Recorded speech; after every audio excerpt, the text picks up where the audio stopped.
Well, thank you guys. One of the hardest thing in preparing for this type of presentation is to prepare that very first slide. When you got to make it right, because it's the first impression that's last, right? So I thought about business, so I got this guy as a stock photo, and since it's cheap, one of my category is like free.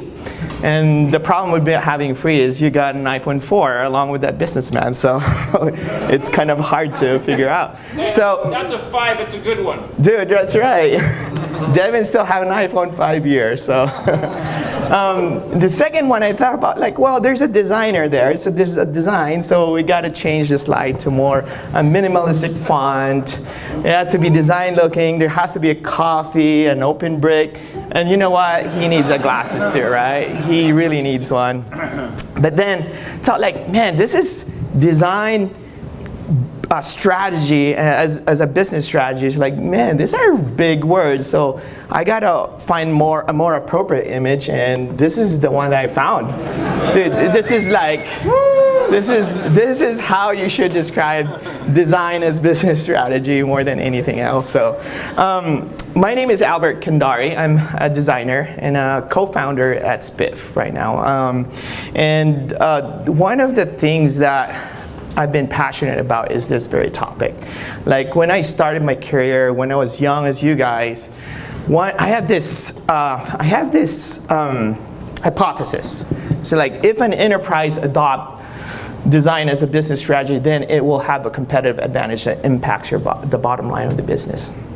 And at that time, maybe for you guys now it might not be a big deal, but it was a big deal before. A lot of design is done as a very production work, that's really geared towards production. You do design, you got requirements, and you build on those things. And I've been chasing that, trying to prove this hypothesis along through my career. I was so passionate about it that about a year ago, when I had the opportunity to actually prove that to myself and also for the craft of design from the bottom up, from ground zero, I took it. And even though I loved the team that I was with, I was the director of product design at Instructure. And dude, I left that team with heavy heart. It's I didn't want to leave that team. I love the company, but this is my chance to actually prove that yeah, this could actually work from the bottom up. And I can tell you my experience later. What if it does really work? So I remember putting my resignation letter that I got a few kind of hey, why are you leaving?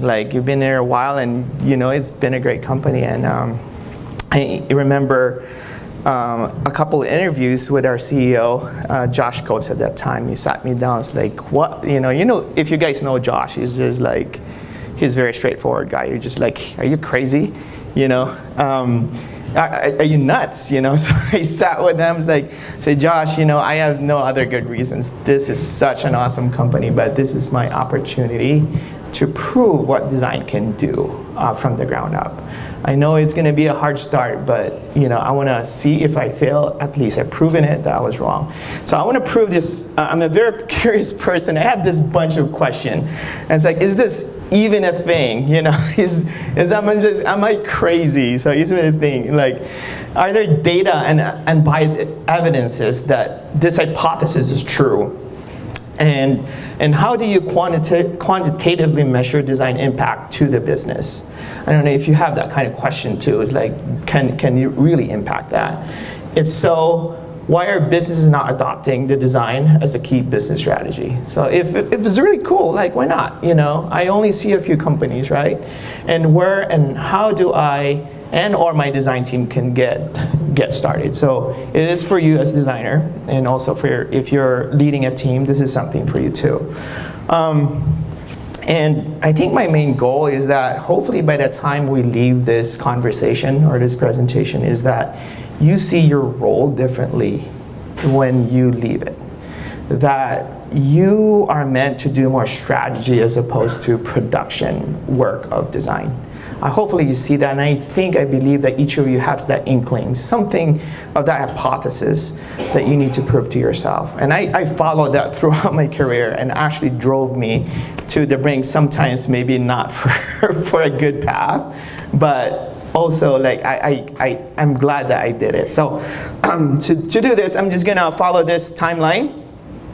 I'm going to talk about 2 killer research that are out there, and some of you that attended probably have seen one of the research. Let's talk about takeaways, like what did you learn from that research? And I'm not going to do justice on this research because of time, but we're going to breeze through those 2 research. We're going to have a commercial break, which is really fast. I know you get tired of listening to me, so we're just going to have a quick 1-minute commercial break there. And then we're going to talk about practical steps. What do you do now from my role as a production designer or a lead or a strategic designer? Where can you take that to a point that you can actually affect design strategy?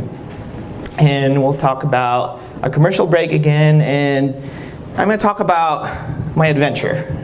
Like a year ago, what happened after a year? Was that a stupid decision that I did and left that company, or am I learning something? So we'll talk a little bit about that, and maybe you have a path that going that way too. So anyway, does that sound fair, or is there anything you want me to skip? I'm totally fine.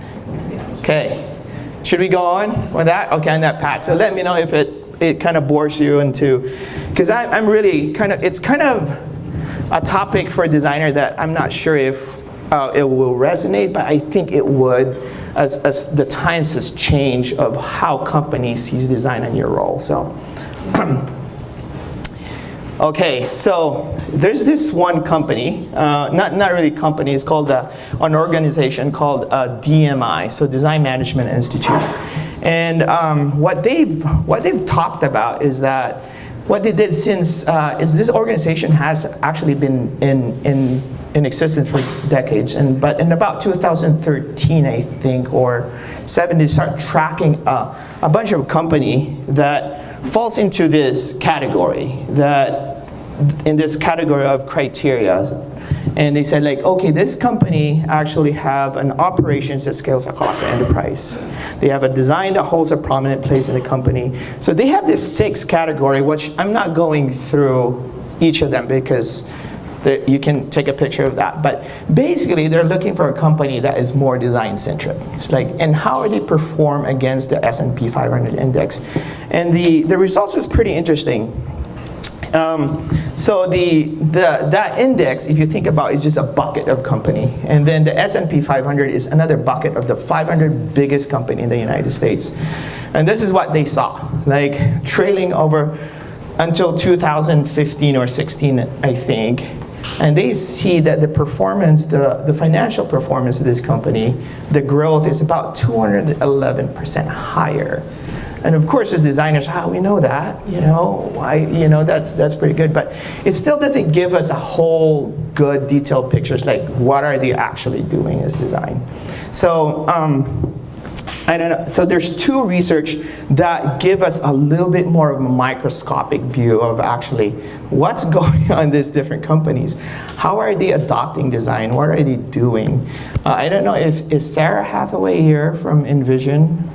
I'm not sure. He was thinking of coming here, but this is from Envision, and I'm gonna give them full credit. And this is a shameless. I stole this slide from Envision. Basically, that they did this amazing research. Man, this costs probably thousands of dollars to do this. Is that they have 2,200 companies, 52% in America, and the rest is spread out across the globe. So this is one of the most amazing research that you can see, and it's actually available for you to download and actually read through this bunch of research. And I'm a little bit kind of geeky about this kind of stuff, so I dive into those numbers. And I'm just going to share some of the takeaways. Only a few of these companies, 2,500 companies, really realize what design can do. So number 1 that design can do for this company is they think product usability. And they focus on that one. And it's great, right? It's not too bad. But look around at the bottom of that 10%, valuation and IP price. And the second to that bottom is design, patents, and IP.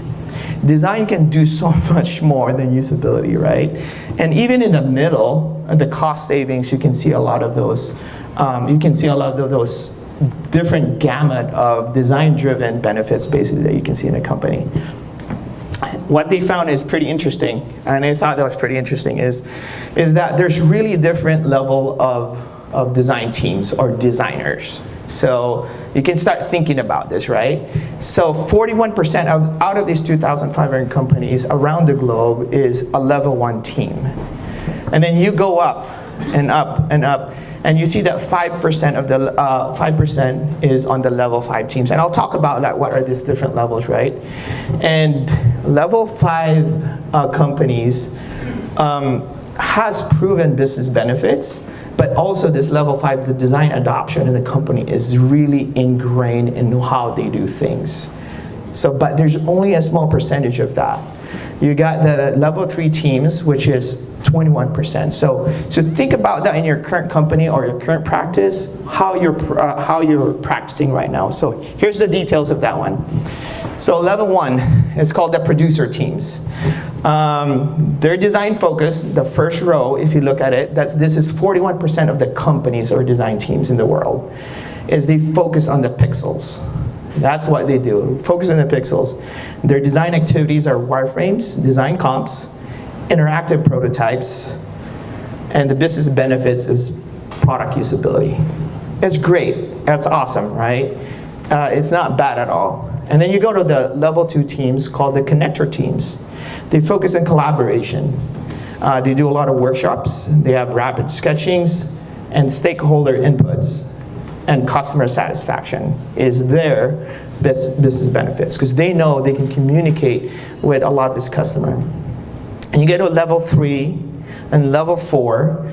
Level 4 is pretty interesting, and I think it's pretty hard to get there, but I see a lot of companies, tech companies in Salt Lake that are actually hovering between level 3 and level 4. Level 3 is infrastructure and operations. They kind of got the design ops down, right? And then the scientist teams, these are the guys that knows A/B testing, they do analytics, and a lot of their business benefits are cost savings, time to market is a lot easier, they have brand equity, and they enter into new markets. So those are the activities of level 4. But once you get to level 5, it gets really interesting. Now they're talking about business strategy here. Design is now a business strategy. They're talking about trend spotting and foresight. It's like, this is what's going to happen in the next couple years. You got data. And as designers, when you're thinking out of the box, this is really suited for you guys. Designers are really good in finding patterns, and that's what you do all the time when you solve problems. But this, you apply that on the business. And they have visions already, like this is the vision of what a product we want to do, and they have cross-platform strategy. So what happens nowadays is that the service product and the hardware is really blurry right now. Good designers understand the flow between what your software does, how your service happens, and the hardware that goes behind it. The customers right now, the users, doesn't see any difference around it. You may have the best app out there, but then if it doesn't perform in a good hardware, then it's also a bad experience. And if your customer service is really bad as well, the service that you get. So that's according to Envision. This is the framework that they see, and I think it's really good. It's really clear, actually. This research is awesome. So take time to do that. Here's some of the business benefits. There's actually quantitative, and for so long, one of the challenges that we have designers, I can't quantify design. Design is a feeling that you do. But it's not. You can actually track it down to revenue, to the cost savings, the time to market, and valuation. If you can see the red one, the maturity, the red ones are the level 5. So the first set, there's revenue. You can see that their revenue is about 4x as the design teams or design companies with design team that performs on level 1. So it's a comparison, it's a stark comparison between the two. And then the cost savings, you have 5 times time to market and valuation of that company. So if you're in a startup or going to go public, that's really important, is 26x valuation is a lot. So 26x is roughly, if you're making an annual revenue, for example, of 1 million, your valuation will be 26 million. It's unreal. And for a SaaS company, a 1 million to get that kind of annual revenue is not that hard. You can get there really fast. So, and you got the valuation of 26 is just unreal. So, okay, you might question, so maybe this level 5 design team's 100 designers. They have a lot of money, but look at this average size of design teams. For level 1, they got 30 designers. Level 3, they got 54 designers in their team. But look at level 4 and 5. They work efficiently, 14 designers and 15 designers that can perform at level 4 and 5. So it's reachable, and you don't have to funnel so much money and headcount in that. And in fact, it becomes inefficient when you get a little bit more, like this 54, right? It's crazy to get that kind of number. So I love the 15, between the 13 and 15 seems to be the right size, no matter what size of the company. Well, I take that, maybe 1,000 and more is like previously in my company, people were telling me like, oh, Albert, hire 3 more designers. I would say is like, I don't need 3 designers right now. And I would throttle it, because when you put more designers, the dynamic is not, it becomes like some people kind of be not lazy, but they become like they're not pushed to the right amount of work. So you got to balance that. So that's a fallacy. You think that you need more designers so that you'd be in the level 5. So something to think about. And there's a lot more. There's a lot of things that you would wonder, like, oh, if we report straight to the CEO, then we can be a level 5 company. Actually, that was another not true myth at all. That's not true at all. So there's different things that we designers wonder, like, oh, I just need to be on the upper CEO stuff and we'll be good to go. So don't worry about those external things. What you need to worry about is maturity is embodied in everyday practices. So look at that for the level 5. User research, strategy, experimentation, UI design. The last one is the level 5. Every single design activities, the level 5 teams or designers would actually focus on those different activities. They don't leave a rock unturned. It's pretty amazing. And that's something that also you realize is that to be in level 5, it takes a team. One designer could not do all of these. You need to learn to orchestrate a lot of these activities so that you be even dividing or actually strategizing who's doing what. So, but look at level 1. So look at your practices today and say, hey, in level 1, for example, they do zero strategy at all. They don't have any content strategy. They don't have artifacts. They don't have a vision. They don't have competitive analysis. So look at on the strategy. Experimentation. They don't experiment either. They deserve to be in level 1 because they don't do a lot of these things. So that's kind of the lesson there, is that, hey, like what you do every day matters. There's little things that you do. Okay, so I'm gonna do a little bit of fun here. I don't know if this is going to work, but we'll try it anyway.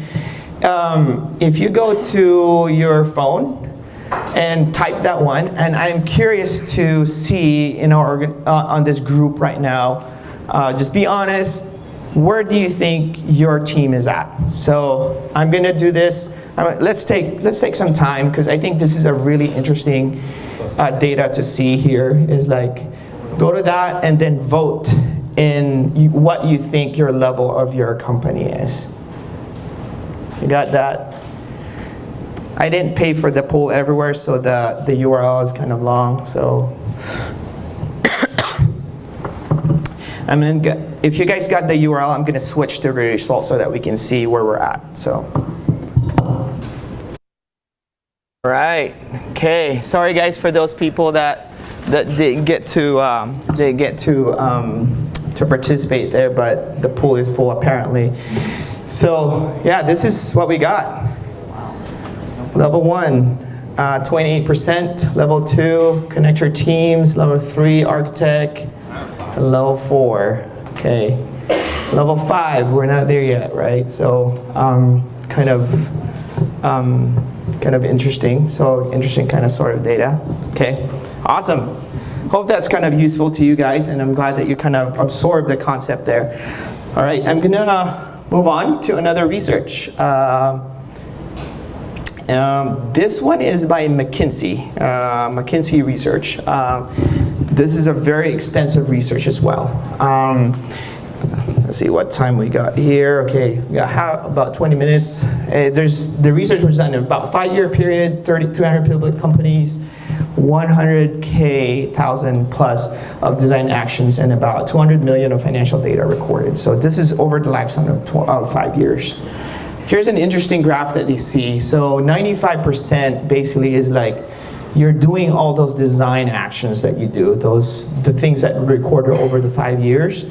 And you can see that the first set, if you divide this into 4, there's a lot of people there. It's the bottom of the line that kind of like maybe don't really do any design work at all. But you can see that trending going up.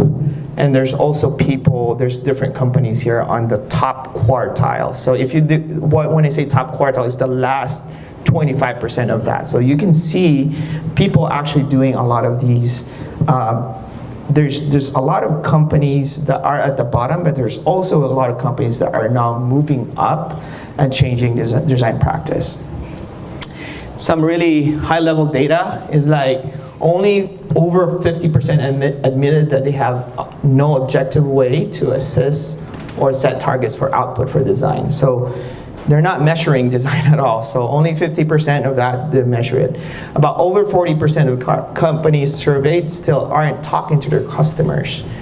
Man, if you don't talk to your customers nowadays, you got so many tools.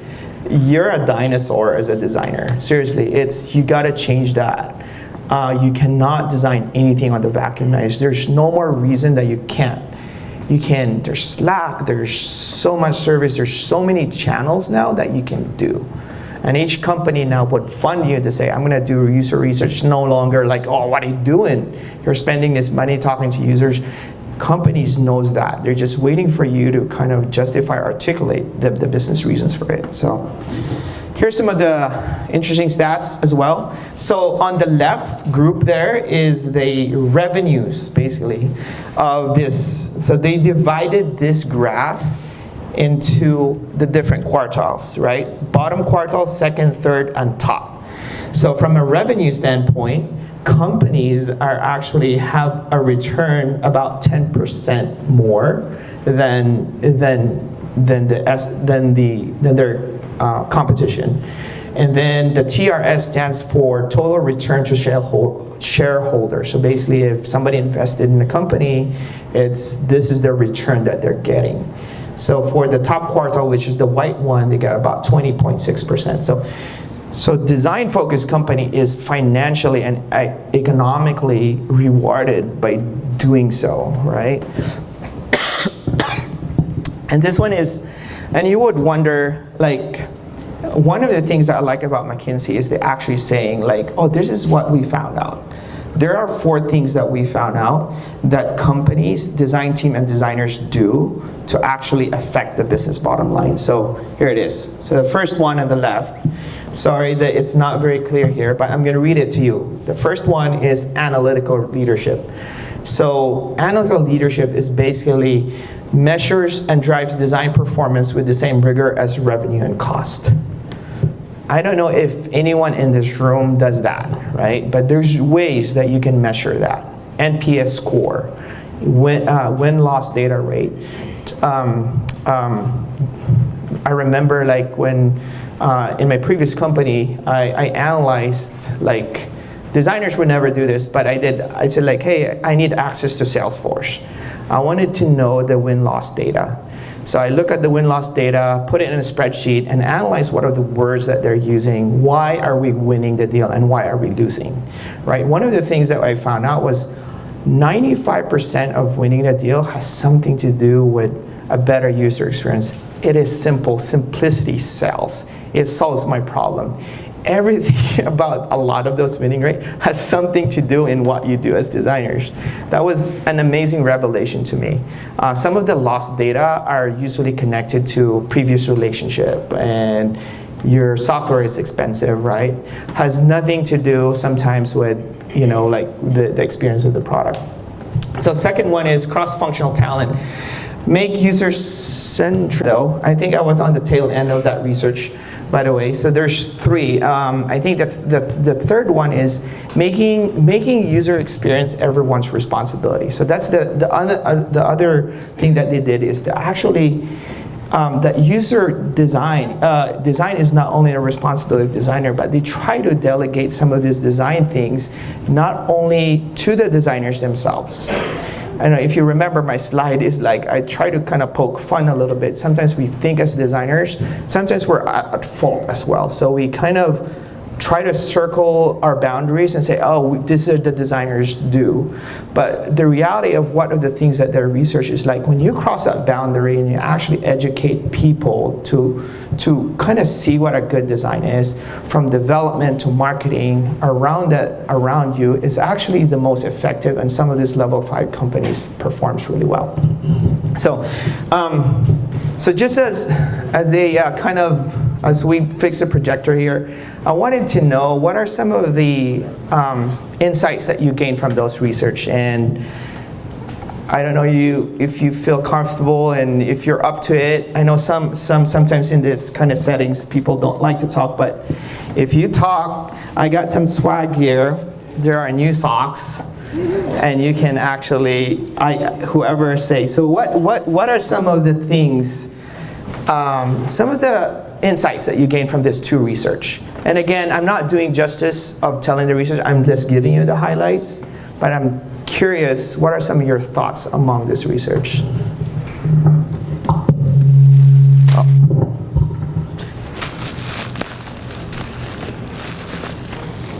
All right, ooh. I'll get Shane. All right, I like that how they're able to track specific metrics that businesses care about, that CEOs care about, and able to use business talk and that type of thinking to prove that if you do allow design to be a part of the strategy process, then it will pay off. And if you do invest in doing more user research and other things like that from the beginning, that also will pay off in the long run. Cool, that's cool. Hey Shane, you deserve a sock, Shane. And it's not used, so. Okay, anybody? Okay, John? I like what you said about UX being a shared discipline, and it's not seen as one member of the team or that's that title of UX. Yeah. Some get shared because for cross-functional teams that do that really well.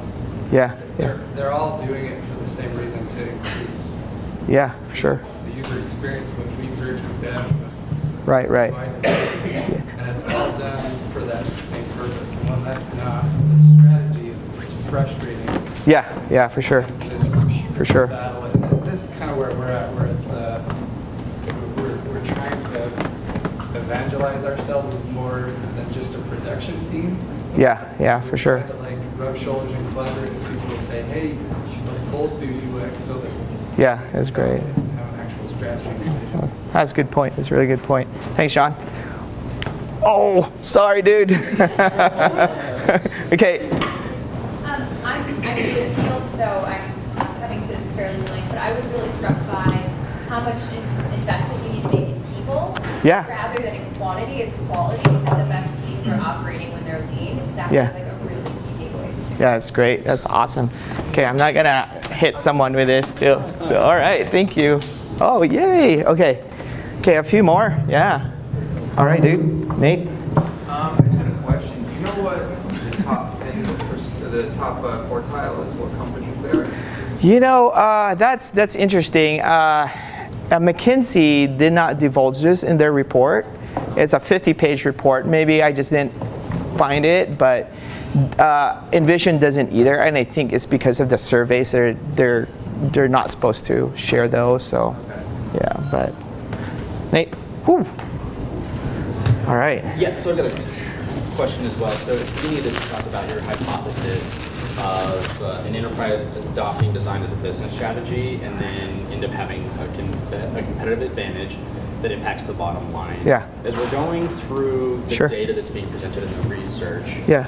In my experience, there's also this sort of side where business leaders that aren't super familiar with design as a business tool and strategy will neglect or not take into account what you're presenting to them for the sake of what they've experienced over their career Sure. that's gotten to their position. Yeah, So yeah. my question is, when you have gone into companies and you're leading this designer strategy to sort of like, to basically make it, what's the word, spread throughout the company? Yeah. How have you gotten the team to buy into your hypothesis and build that, or do you? Sorry, I'm kind of asking. Yeah. What do you do basically as a designer to actually get to that level, right? Yes. Okay. And my curiosity lies specifically with your hypothesis and the teams that you've led. And you've gotten them to understand that this is your hypothesis and this is what you're looking to achieve. That's great. Great question. Awesome.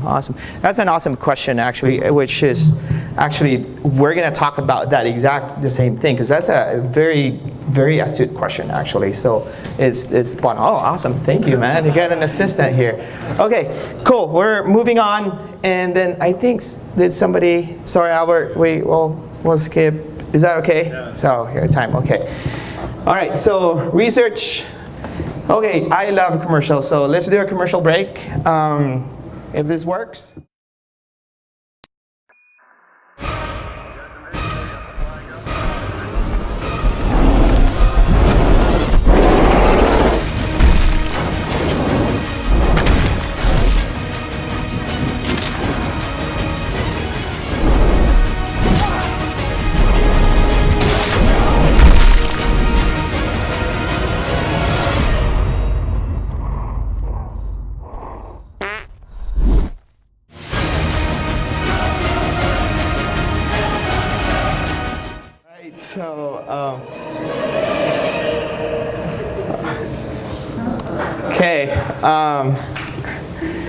That I thought that was funny when I was looking at it. Guess what I found in Facebook? I don't know if you read this. Basically, like, Clay County, Missouri. If you got a felony warrant of your arrest, the cops are looking for you, and you pass gas so loud it gives your hiding spot, you're definitely having a bad. So that actually happened about the same time I was preparing for this. Okay, that was our commercial break. Let's move on. Okay, let's talk about business strategy. Okay, this is from my own experience. Hopefully that answers your question. And this is not written in any book. This is just based on my experience. And I appreciate actually when I ask people about, like, hey, Albert, hey dude, like, what can I talk about the values? Like, well, talk about your experience. So Stanford was one of them, and say, hey, you know, you got some experience, so just share some of this. So what I experience sometimes is exactly what you're talking about here is this. This is business strategy and this is design. It's like your C-level people, business people is like, oh yeah, design, those designer dudes over there, right? And there's this distance, this gray blob right here, and then how does design impact that at all? You know, like, they're little things. So here's some of the things that I've done. It might work for you, it might not work for you. So this is what I've done for me and my team and in different places that I work in. So what I did when I go in a team or lead a team, the first thing that I do is that I help the team master their fundamentals, or myself. This is really key and important. A lot of times we want to go straight to the CEO and tell them what he's doing wrong. But it's really important you start with this very important thing. Master the fundamentals of what you do of your craft. So, and then think about design thinking. So I don't care about if this is the traditional design thinking that is put on by the D school, but something to do with strategic thinking. Like, how does your design connect to the user's problem? So do that, and then learn how to influence others. This is really important skill for you, the designer, to do. If you're just in your computer, pushing your pixels and doing those mocks, you probably should spend a lot of time learning how to influence others. And then we can talk about business strategy. It has to happen from the core, not from outside in. So I'm going to talk about a little bit, if we have time, each of these. We got 12 minutes or 15 minutes to do this. So I'm going to breeze through this because we're running out of time. So mastering the fundamentals. Okay. But before that, I am going to change the sound. If somebody could check the sound right here, because I think this is important. Let's see, I changed that. Hopefully this would work. So I don't know if you guys know, this name is Vince Lombardi. I love his story. He's a famous coach. And his trick was, in the first day that he managed a team, what he would do is like, hey guys, he'll get them together, they're professional football players, and he start with the football. And said, this is a football. And he'll talk about how big it is, how big is the yard line is, and this is what you do in football. And some of his professional players would say, hey coach, slow down, you're too fast. But he focused in fundamentals so much that he wants perfection out of it. I'm talking about the fundamentals because don't spend too much time learning everything about UX, because it's gonna take you 10, 20 years to learn everything. Focus on these key fundamentals and learn the rest later. But this fundamentals learn to be learned. So this is Lombardi.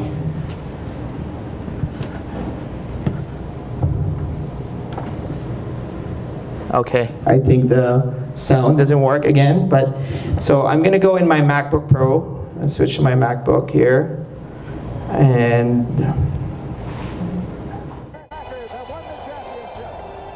in only 3 years, Lombardi had taken a nucleus of talent and shaped it into a team of champions.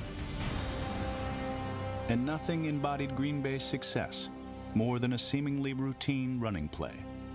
Gentlemen, this is the most important play we have. It's the play we must make go. It's the play that we will make go. And it's the play that we will run again and again and again. In Green Bay, the play was known as the power sweep. It perfectly suited Lombardi's love of precision, teamwork, and brains. It's a kind of a complex play that looks very simple. There's a lot of things that have to happen for the play to work well. If they do this, we do that. If they do that, we do this. And we adjust to where the defense goes, so the defense is almost always wrong, and the back will run to daylight. Saved up everything I had to go up to a coaching clinic, and Vince Lombardi was the speaker. Now, at this time, I was a young coach. I was coaching in junior college, and to be honest with you, I thought I knew it all. And I go in and I sit in the back. You know, this is how stupid I was and naive. Vince Lombardi, you know, the guy that's up there talking, and I'm sitting in the back row like I'm in church. And he talks for 8 hours on one play, the Green Bay sweep. Talked for 4 hours. Keeping his eyes right on the numbers of the defensive man. Took a break and came back and talked for 4 hours more. So then I left after that, and I said, I don't know a damn thing. So that talks about the basic, right? Fundamentals. And if you know Vince Lombardi, he's actually one of the only few teams that actually has 3 straight NFL championships. And I think they have a total of 5 winnings, 7. From a culture of a losing culture of Green Bay Packers before we hired him. And he switched that around by focusing on the fundamentals. So can you talk about a lot of these principles of designs, the fundamentals of design, as if you know it by heart and you actually lived and practiced it? It's really surprising for me, like, that when I used to screen a lot of the designers, I would ask them some of the fundamental questions like, hey, what's hierarchy? What's a progressive disclosure? What's contextual inquiry? About 85% of the people that interview, they're kind of just like, I guess this is what it is. And it comes to tell me with the time that we have, that there's so many design resources in the web right now, we just copy and paste. We don't even understand what are these principles behind it. So it's like, it's key for you to understand this and a lot of these fundamentals. And I kind of broke it down into like 6 things. 5 things actually. is to understand the fundamentals of your craft. There's could be more, but these are the ones that if you kind of understand, live it, and actually practice it, and you can talk about this not for 4 hours, but for like 10 minutes, and really understand the different nuances about this, then you've reached that point that you can apply those. So visual design, know your fonts, your typography, your color theory. Eat your vegetables first before you start going into your Figma or your Sketch, right? In Illustrator, because that's a fun part. You understand those, I think you'll be in a good spot. Your user interface design, your information design, interaction laws. Do you understand what a Miller law is?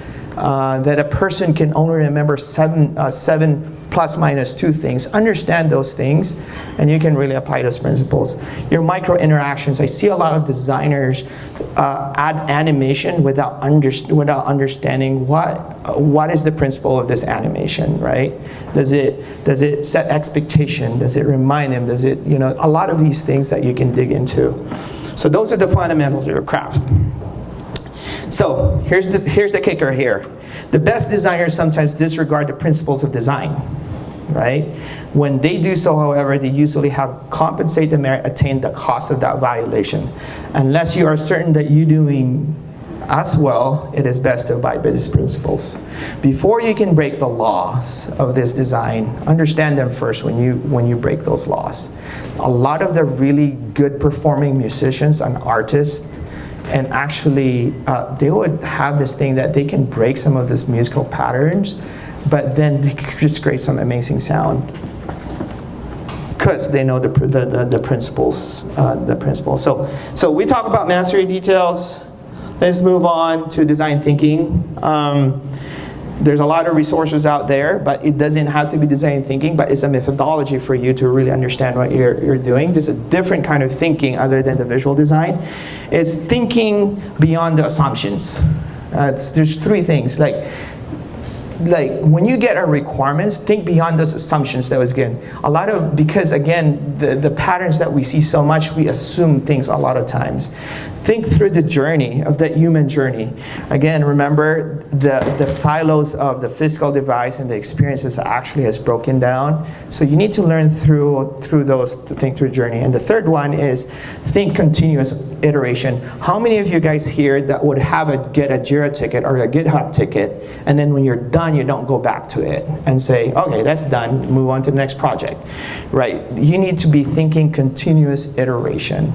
I think some of the tools sometimes that we have are really put us in the corner to do the right thing for our jobs. So thinking beyond the assumptions, an example of this is Cirque du Soleil. Cirque actually broke the assumptions of a circus is a cheap thing for kids to come with animals, but then Cirque really challenged the assumptions a few years ago and say, hey, Cirque is kind of like an adult entertainment that they can go through, and we can charge a premium, and we don't have to have animals, but this can be a competition against the opera. Cirque is blowing away the revenues for regular circus. I think the circus revenue is this. Cirque is just way out there in a different thing. It's because they challenge whatever that is, they challenge the assumptions that they have. Sorry, I'm speaking so fast. We're running out of time, but thinking through the human journey. Every time I start with a company, I usually start a journey map. I don't care how long it takes, and I don't care even if you don't know the technicalities of the journey map. Just go out there and understand how that human being uses your product. Don't just think about, I'm working on this screen. Get out of there. It's before they touches your software, what are they doing? And after they touch your software, think about what they're doing, and document that, and share that to the group, and understand that, and this is a whole workshop that you can talk about. But the idea is think through the journey of that human being, and there's some tool set out there that you can do, methodology that you can use, and it will amazingly open your eyes and kind of widen what you're actually doing. Think continuous iteration. This is what really happens in a lot of our companies, is you got a direction or a requirements, and then you design it, and you develop it, and then you release it, right? So continuous actually is what's recommended for this iteration, is actually you go back to the human being that actually uses your product, because they're not robots. And you have a reflection, and you go back again, and you iterate on the product that you just released, or the feature that you just released. Don't say, I'm done, move to the next thing. You need to know what happened to that. If you leave that alone, you're missing an opportunity there to improve your product. It's going to take a little bit more time, but you know, it's fine. That's really what matters. Okay, the next one is, I'll talk about influence. This is the soft skills part. It's probably one of the toughest things that you learn, because you can only do this through experience and actually doing it yourself. So when you do influence, you're gonna experience dealing with all sorts of people with different roles, all kinds of shapes, different perceptions. So it's really, you just have to do your magic here, trying to navigate around it. I don't have any slides here, but I got stories that I can tell you, right? So one of these things, for example, is the influence that I had was I was working with the marketing group. The marketing group actually asked the questions like, hey, Albert, do you have anyone that could help us with screens and stuff, and like just put it in our website. But that developed into something else where now we're kind of telling marketing what is the message of the product, how it should be. So we spend so much time with it, they develop that trust and say, okay, what does the product do? And they actually, it's very interestingly, we've done a lot with marketing that actually there is such a powerful voice in the organization that actually can spread your vision of the product across the company and outside the company. So here's one determining factor here. One really simple nuances that is really important about influence. This is McKinsey. Our research suggests that overcoming isolationist tendency is extremely valuable. Think if you're doing that as a design team. One of the strongest correlation we uncovered linked to the top financial performers and companies said is they break down the functional silos and integrate designers with other functions. So you may have your team, but man, don't stay with your team. Go to marketing, go to product marketing, go to finance, go to sales. The wealth of insights that you get from them, to be influenced by them and influence them as well, it's fascinating. It really moves that. It really moves that needle, and you spread where design really should be. Okay, here's the example. Here is basically this is actually in my previous company where we started with just giving screen, and they just developed the trust, and we actually were able to push. This screen is actually as wide as this whole room on the next conference, but we were able to kind of push and influence that, and what are the most important thing that we can do with the product. So little things that you do to influence others is important. There's a lot more you can do with engineering. I got a couple more stories, but I'm going to skip those stories from here. So that are the 4 things, and then you can manage the business strategy. So let's see, it's 12:58. I was going to talk about business strategy and in the context of what I do now, so it's kind of real. So if you guys want to, we can do a hard stop here. I keep going in the next 5 minutes just to wrap it up.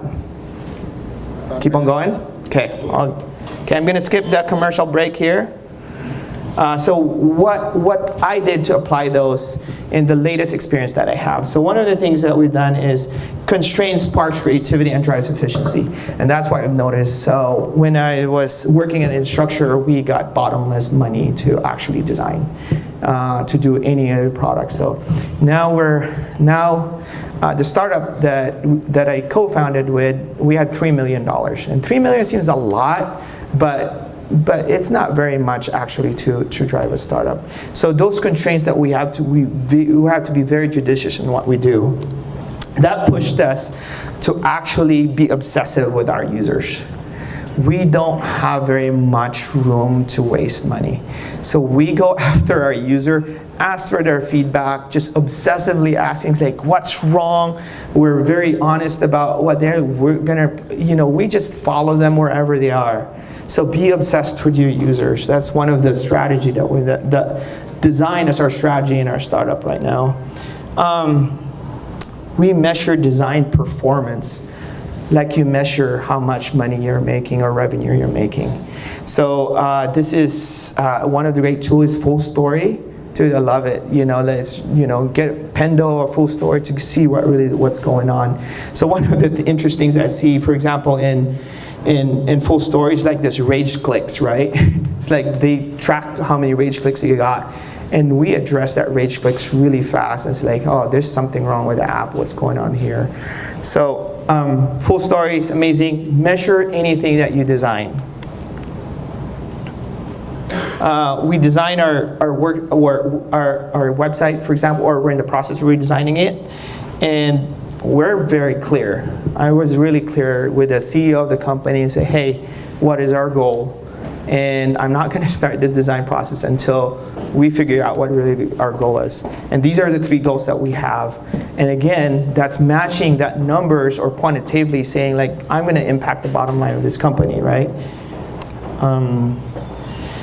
So we're the only fintech company that has design has so much influence that we have a financial modeling tool called Designer. So we really push that. And now you can see the impact or influence of design actually. We see financial people as designers of finances as well. So we call it actually Designer. So what's the impact? Bottom line impact, really quick. So we started their startup just a little bit over a year ago. We released a product just a few months ago. Here's some of the impact that we have. We got Podium, Weave, Lucid, Workato, Expert Voice, Capture, Adaptive. And I think we have about 4 in the pipeline of different companies that's signing up for or have a contract with a product. Here's VC Investor basically said this on one of our meetings where we meet with VC quarterly. It's like, how's everything going? It's like, man, design is our best salesman. So that you can push that impact because every time you get a demo, they can see how the software works, and every time it works, like, dude, your software is much better than the incumbent that we have. Okay, this is one of the videos, one of the Slack messages. Some of the salespeople came. They had an implementation and basically, hey, just want to say that we're at standing ovation today at Weave. We have about 50 reps saying Spiff, chatting Spiff, and we're building an awesome product for you guys. So there is an impact to the business that you're pushing if you really push hard for it. It's not easy. So that's pretty much some of the hypotheses I made. Hopefully it answers the questions at the beginning we have. Think about strategy. And I think just a parting words for me is, what is your hypothesis of your career in design? And that hypothesis has to be bigger than yourself right now. Think about that, and follow the hypothesis throughout your career. This was my hypothesis, that I want to push this, and I know that design can actually impact business. Think about that, whatever your hypothesis is like as designers, or product people, you can actually follow the hypothesis and make it your North Star. So anyway, that's my presentation today. I wish I had more time. A lot of these things are really jam-packed information, and a lot of resources on the web. McKinsey, Envision, and I can talk to you about more too about the rest of this stuff if you wanna stick around. So thank you.